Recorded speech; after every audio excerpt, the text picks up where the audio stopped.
ఆ కుర్చీని మార్చా పెట్టి ఆ కుర్చీని మార్చా పెట్టి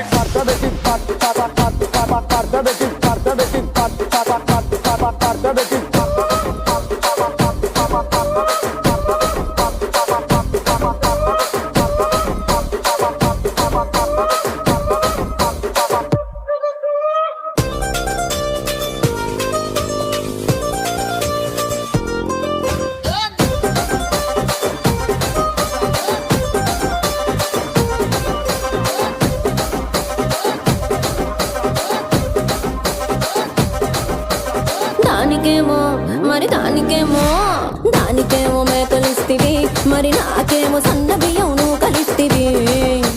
మేకలేమో వందలుగా మందలుగా పెరిగిపాయే, నాకిచ్చిన నూకలేమో ఒక్క పూట కరిగిపాయే.